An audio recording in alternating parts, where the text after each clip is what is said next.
Olá pessoal, eu me chamo Vitória, né? E dando continuidade ao nosso trabalho, eu irei falar um pouco sobre a instrução programada, certo? E surge a pergunta, o que é a instrução programada e como é que surgiu? Bem, segundo os estudos, né, e segundo o autor, a instrução programada é um método de ensino no qual o material a ser aprendido é apresentado ao aluno em pequenos blocos de informação. De uma forma mais clara, o aluno ele passa a ser o próprio responsável pela sua autoaprendizagem, dispensando assim da interação com o professor. E como é que surgiu essa metodologia? Bem, esse método ele surgiu através de Skinner, né, psicólogo, behaviorista, inventor e filósofo norte-americano, o qual é considerado por muitos como sendo o pai dessa instrução programada. E ele popularizou essa abordagem por volta de 1950, certo? E quais são as características, né, dessa metodologia? Bem, os conteúdos, né, eles são em pequenos trechos. O estudo ele é individual, né? O acerto ele é como um elemento reforçador que estimula o aluno a sempre prosseguir, né, a fazer as questões, responder as questões, e não possui um guia, né, como sendo o professor, apenas o material, né, próprio programado. Radicalizava-se, né, dentro dessas propostas, que ensinar não era obrigação dos professores, talvez nem saber. A aprendizagem ela continuava a ser responsabilidade exclusiva do aluno. E o papel do professor dentro dessa metodologia era apenas distribuir materiais e controlar cronogramas, né? Estabelecer regras, aplicar provas e algo simples, né? E nós temos aí uma ilustração, como vocês podem ver, da máquina de ensinar de Skinner. Um dos propósitos dessa máquina era justamente oferecer ao aluno um feedback imediato às suas respostas. Por exemplo, a máquina apresentava uma questão ao estudante, o estudante respondia e, se a resposta estivesse correta, a máquina apresentava um reforçador e passava para a próxima questão. Temos também a menção desse projeto FAI, que é a Física Autoinstrutiva. Esse projeto ele surgiu no Brasil em meados da década de 1970, com grande repercussão, sobretudo comercial, e foi criado por um grupo de professores do Instituto de Física da USP. Ele contemplava praticamente todo o currículo tradicional de física do antigo segundo grau em 5 textos de instrução programada, certo? E o interessante é que dentro desse projeto, o autor menciona um depoimento pessoal de um professor, onde ele relata, né, a sensação de sua inutilidade em sala de aula ao se apropriar dessa metodologia, pois de início as avaliações elas pareciam dar bons resultados, né? No entanto não havia nem reprovações. Mas com o passar do tempo, né, ele foi percebendo que a aprendizagem dos alunos era algo superficial e todo o conhecimento adquirido desaparecia praticamente sem deixar rastros. E a partir daí, ele refletiu acerca desses resultados e consolidou a sua convicção de que não há material ou proposta pedagógica que possa substituir a ação direta e imprescindível do professor em sala de aula. E como todo projeto tem seus pontos positivos e negativos, né, o lado positivo é que não apresentava reprovações, né, todos os alunos conseguiriam passar, e o lado negativo seria a aprendizagem passageira, né, não era uma aprendizagem fixa, não era um conhecimento bem consolidado, né, então justamente por esse lado, né. Das teorias cognitivistas ao construtivismo. Bem, nós temos, como vocês podem ver, né, tem a figura principal aí, que é Jean Piaget. E quem foi Jean Piaget, né? E quais são as suas contribuições dentro do processo de ensino-aprendizagem no campo educacional? Bem, Ele foi um biólogo, psicólogo e epistemólogo suíço, considerado um dos mais importantes pensadores do século XX. Inclusive, foi ele, né, um dos pensadores que mais contribuiu para o abandono desse equívoco pedagógico, no caso da instrução programada, e cujas ideias desde então passaram a dominar o pensamento educacional brasileiro, né?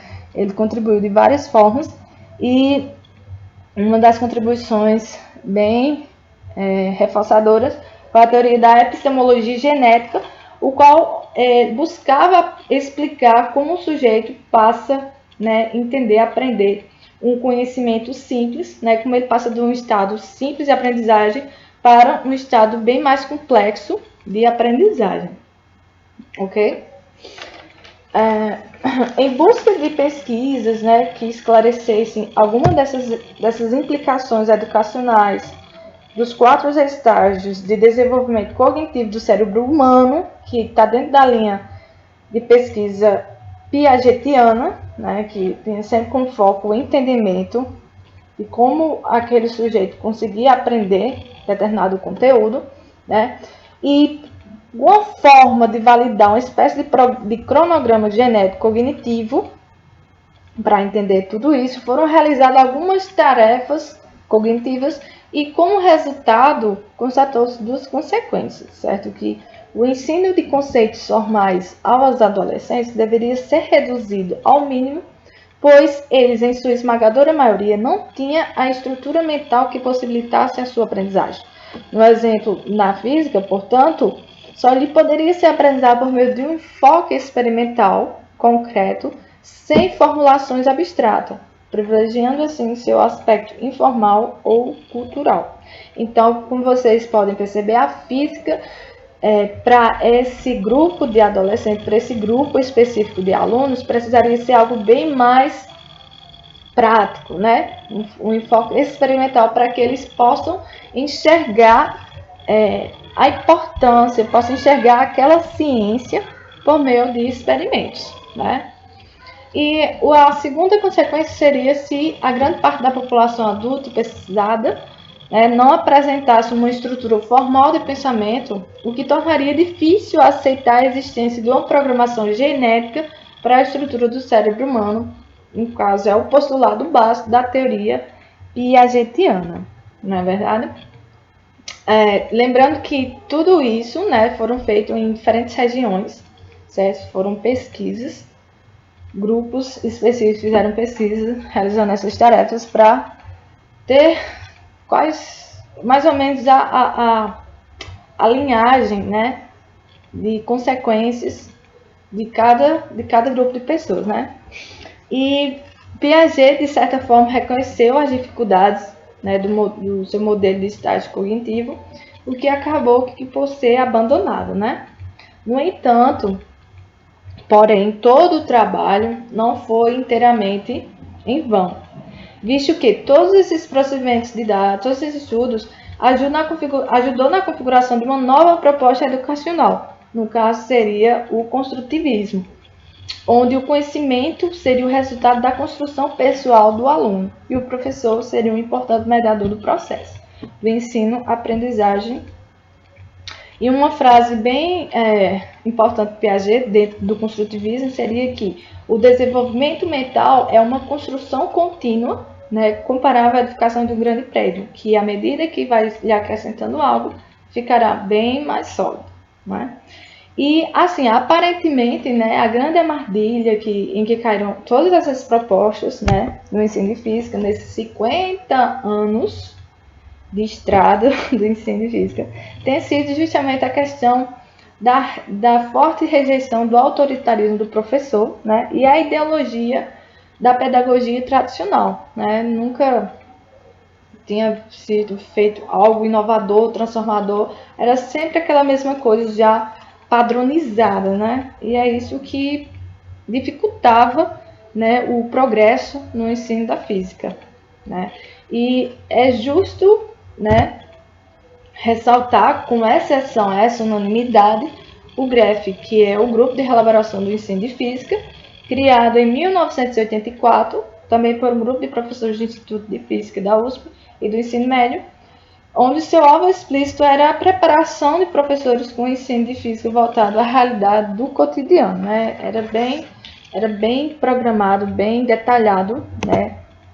Todas essas metodologias dentro desse grupo, e o aprendizado seria conduzido numa sequência, né, que favorecesse a construção conceitual, que na medida do possível se inicia com como funciona, né, de que maneira funciona, onde eu posso ver isso no meu dia a dia, né, esse determinado conceito, essa determinada teoria, essa determinada forma, onde está aplicada, né, e prosseguir por níveis crescentes de abstração, trazendo cada vez mais a física para uma vista real, e ver que está sempre do nosso lado, né? E sem falar que esse projeto, ele produziu livros de mecânica, né? Livros de física, térmica, de ótica, eletromagnetismo, já utilizados, né, na preparação de professores do ensino médio para adotarem aquela metodologia para cada uma das disciplinas, né? Esse grupo foi muito inovador, foi muito criativo, né? E diante disso, o autor vem ressaltar a importância de buscar um novo referencial teórico, um novo olhar que nos explique a razão para tanto insucesso e tanta resistência à mudança no ensino da física. E esse novo olhar poderia se realizar por meio da teoria sócio-histórica de Vygotsky, que mais à frente o meu colega, né, irá falar para vocês. É isso e obrigada. Ao trabalho. Agora a gente vai tratar do parágrafo onde envolve Vygotsky. Agora a gente vai entender como é que funcionava a metodologia dele para o conhecimento, certo? E para os professores passarem o conteúdo com melhor exatidão para os alunos.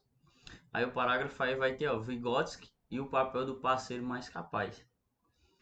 A função da mediação em Vygotsky ela vai servir de acordo com está demonstrado nessa imagem, onde a gente vai utilizar não só a figura do professor como sendo o alvo principal para repassar conteúdo, mas sim a gente vai utilizar algumas ferramentas ou alguns mediadores, além do mediador principal que é o professor, para poder fazer a educação precisa para o aluno.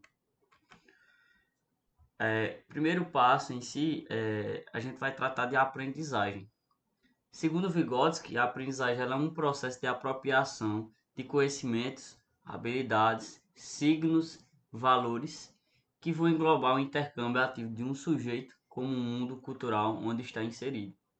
Ou seja, a junção de tudo isso vai fazer com que venha a surgir a aprendizagem para o aluno ou para a pessoa em si, certo?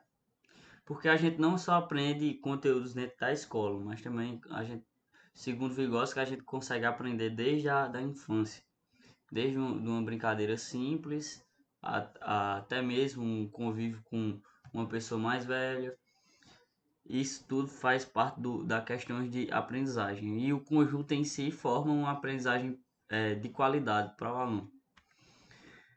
Logo em seguida, a gente vai ter o processo de ensino e aprendizagem, que para Vygotsky as potencialidades do indivíduo devem ser levadas em conta durante o processo de ensino e aprendizagem, que é onde o mediador ele vai identificar o que você tem mais facilidade de aprender. Por exemplo, existem pessoas que nascem com maior facilidade de aprender um conteúdo de exatas do que pessoas que têm mais facilidade em aprender um conteúdo de humanas ou de português, como eu posso dizer. Aí ele leva em consideração que é necessário que os indivíduos, ou seja, os mediadores, eles verifiquem também isso nas crianças, que vai facilitar com que ele foque no que ele tem dificuldade também para que ele venha a aprender logo em sequência. E a partir do contato com uma pessoa mais experiente, ou seja, um mediador, juntamente com aspectos históricos culturais, as potencialidades do aprendiz são transformadas em situações que ativam esquemas processuais cognitivos ou comportamentais. E este convívio produz no indivíduo novas potencialidades, num processo dialético contínuo.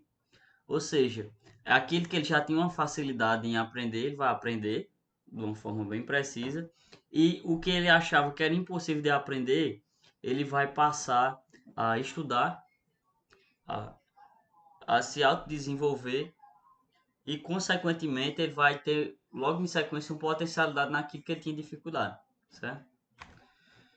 Tipos de aprendizagem de conceito, a gente vai ter dois tipos de tipos de aprendizagem, que vão ser os espontâneos e os científicos.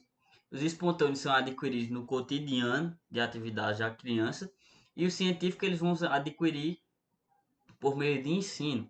Exemplo, os conceitos de matemática, de números decimais, conjuntos de variáveis, os conceitos de verbo adjetivo, vinculados à compreensão da linguagem escrita, a produção de um experimento de física, ou até mesmo a, a explicação de uma montagem de algum equipamento, certo?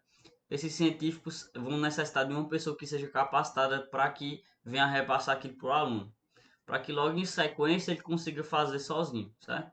E os espontâneos são aquilo que ele adquire no dia a dia, desde sua infância. Desde uma brincadeira simples, até mesmo o contato com uma pessoa de outra cidade, certo? E assim sucessivamente. A relação entre o desenvolvimento e a aprendizagem vai ser de grande importância das práticas educacionais, certo? Ensinar ele a fazer cálculos, a estudar, a fazer leituras vai ser essenciais para o seu desenvolvimento mental também, e que ele consiga estabelecer estruturas as quais facilitem na captação de um determinado conteúdo. Anterior ao ensino escolarizado, a criança também ela traz uma pré-história de conhecimento. Ao entrar em contato com noções de matemática, de escrita, a criança ela já vai ter experimentado isso no cotidiano. Como exemplo, algumas crianças já contaram ou até mesmo já falaram algumas palavras que elas não sabiam o significado. E isso elas adquiriram isso no decorrer de sua vida, certo? A atividade espontânea da criança, como saber o nome de seus familiares, é impulsionada por motivo de necessidade, enquanto a escrita formal demanda habilidades que envolvem mecanismos de abstração complexos. A escola tem um papel essencial no desenvolvimento das funções psicológicas mais avançadas. Exemplo, a construção de conceitos necessários ao domínio de uma escrita sistemática. A escola ela vai ensinar o papel daquilo que ele aprendeu durante sua infância ou com seus familiares e demonstrar para que cada uma daquelas coisas vai funcionar, certo?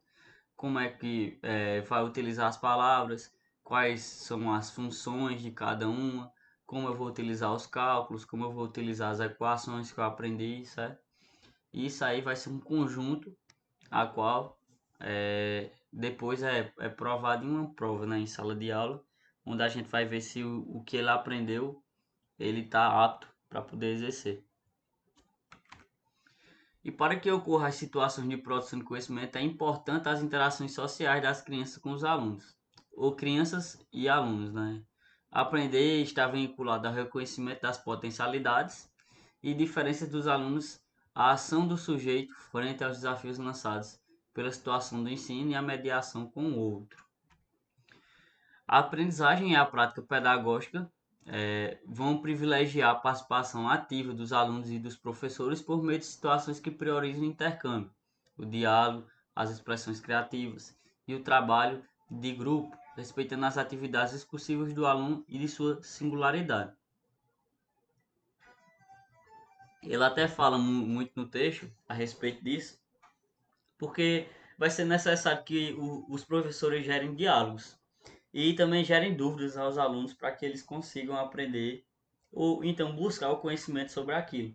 Porque não adianta de nada eu chegar numa sala de aula, botar um experimento lá, por exemplo, o experimento, porque se eu colocar uma vela dentro de um recipiente fechado, a chama da vela vai apagar.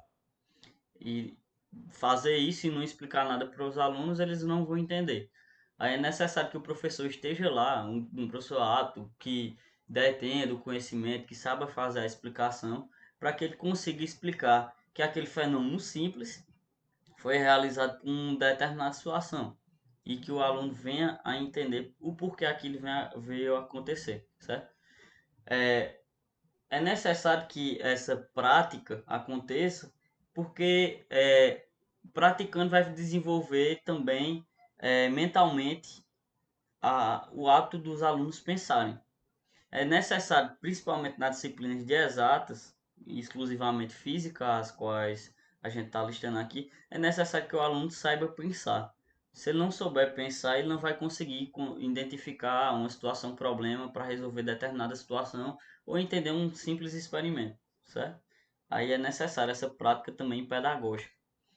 A função social da escola, segundo Duarte, a escola vai ter um lugar de hominização, vai ser um espaço pela transformação social e pela autodeterminação do sujeito como um ser político e social, que faz a sua própria história relacionada com muitas outras histórias coletivas e individuais.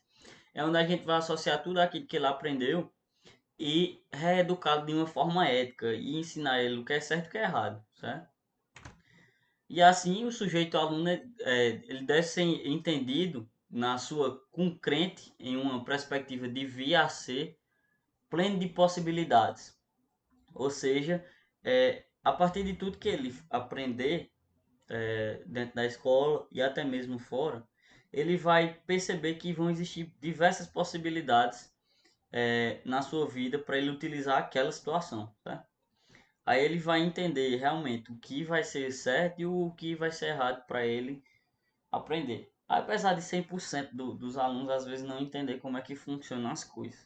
Mas né, o papel da escola em si é educar os alunos de uma forma ética e ensinar a eles essas possibilidades.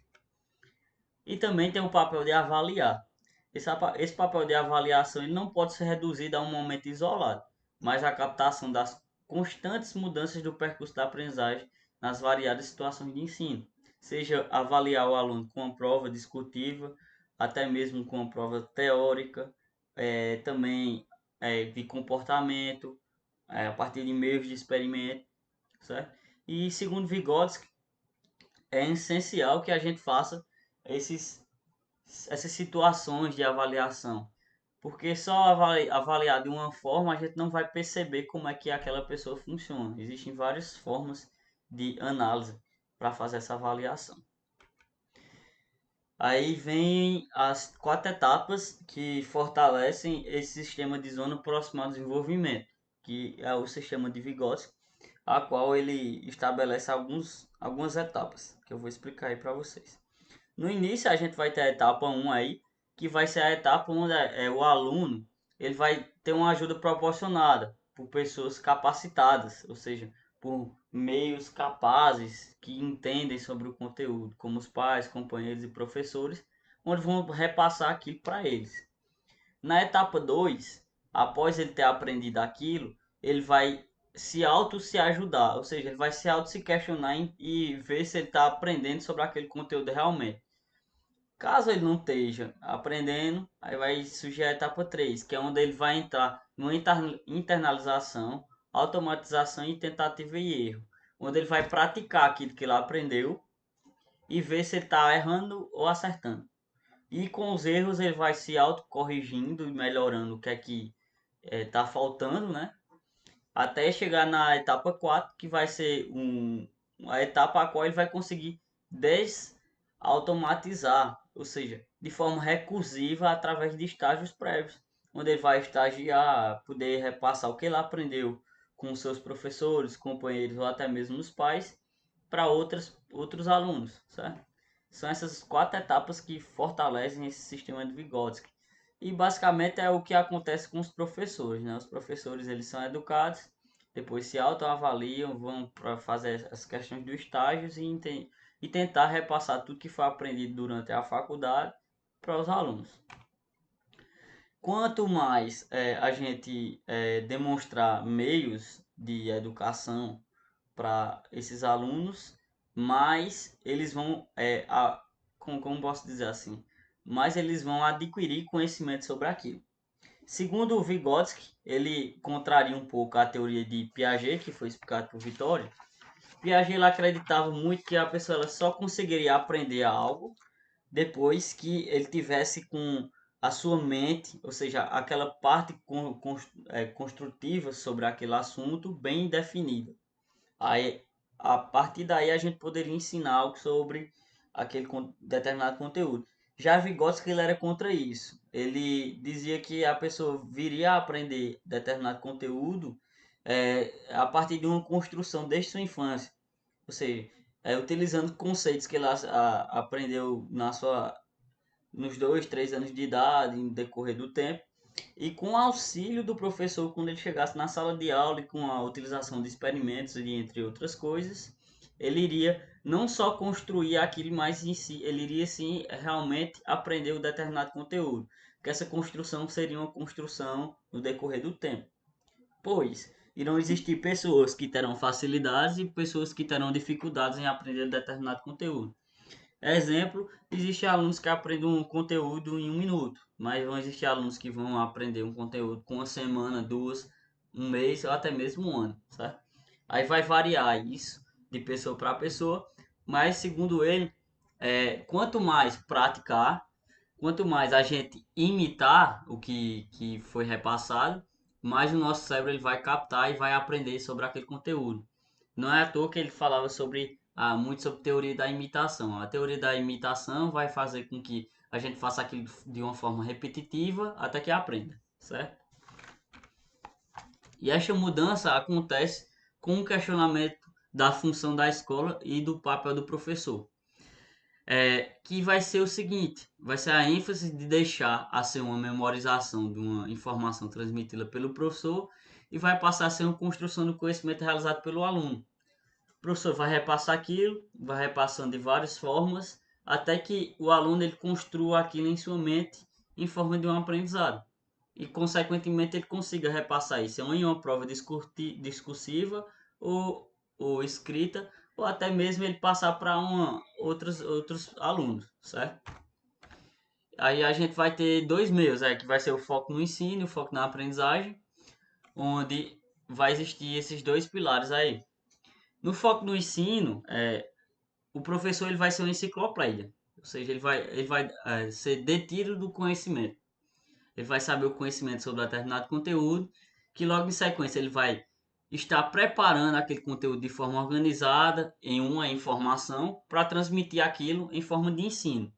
Já o aluno, ele vai participar do foco na aprendizagem, onde o professor para ele vai ser um parceiro especial, que vai estar preparando ele para colaborar na sua construção de significados, ou seja, em sua construção de conhecimento, e logo em seguida, o conteúdo que é ensinado pelo professor transforma-se em um ambiente de aprendizagem, onde tudo que está sendo repassado por ele vai ser aprendido pelo aluno, certo? Bom, pessoal, a aula da gente é essa, foi um prazer, muito obrigado e até a próxima.